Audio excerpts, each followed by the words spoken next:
You take leave of me. Now, the ultimatum given to government, the 18 days, we have 4 more days to go to the end of September.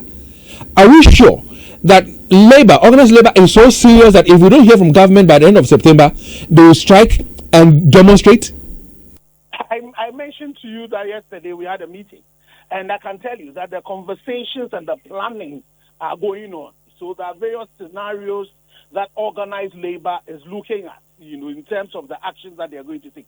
Organized labor, who is a member or who are members of the Ghana Coalition Against Galamsey, we know, I can tell you from the meeting we had yesterday, the plans are still going on, meetings are being looked at, and that work is going to be done. So definitely, our government should know that the timeline that was set, when the ad hoc committee met labor, they told them that they were not shifting that timeline, and so were looking towards the 30th.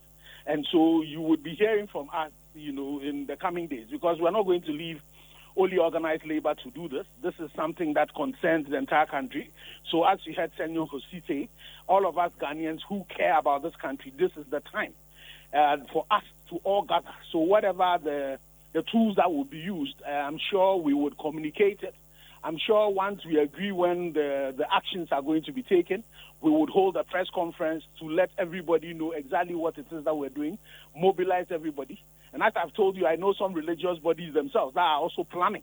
They are in the planning phase, and they also are, apart from calling on God to do what we cannot do, they also will be hitting the streets themselves to show to governments that this is something we all abhor. All the 50 people organizations who have issued statements and all of that, a lot of them in which I belong to, Ghana Institute of Engineers and all of that, who are also part of the coalition.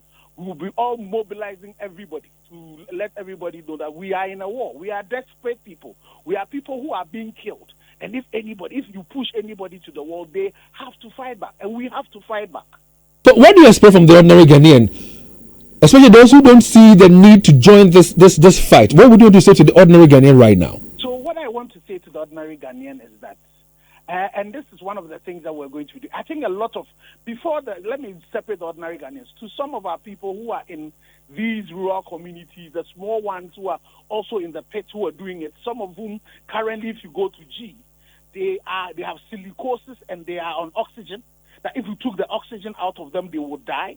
To those who are having children who are having spontaneous abortion in the first trimester, and when some of them die through this abortion, and we know that when the scientists, the pathologists do their work, the level of heavy metals that are found in the uterus, it's so significant.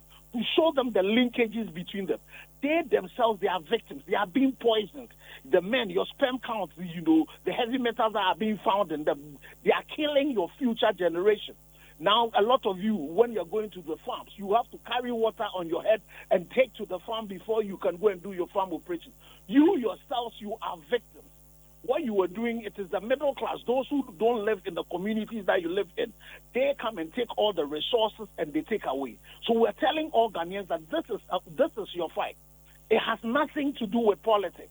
It has, again, let's repeat, it has nothing to do with partisan politics. It has nothing to do with the next election. It is about you and I, our survival. If we currently in August are recording turbidity levels of 14,000 NTUs instead of 5, you should know that you are in a crisis. You are at the point where you are destroying the water of your neighbor Cote d'Ivoire. And if you are not careful, the repercussions, the cross-border challenges that can come from there is something that is happening. You are currently at the point where you are polluting the sea.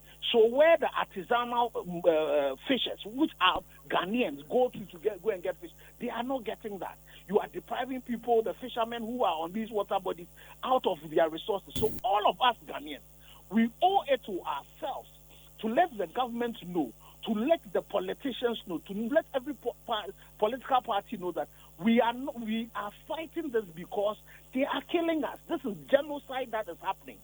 And we are calling on all Ghanaians that when we announce where the action is going to happen nationwide, everybody will have to rise up. And we tell every political party that we are calling on the president to act. And it is, if you dare use it for political vote, it will be against you. But if you as government, you to the president, you don't act upon it, your legacy is at stake. You will be remembered as not being on the side of those who fought to keep Ghana on. And we are going to fight. So we call on everybody, all religious. Okay, my very final question. Please indulge me.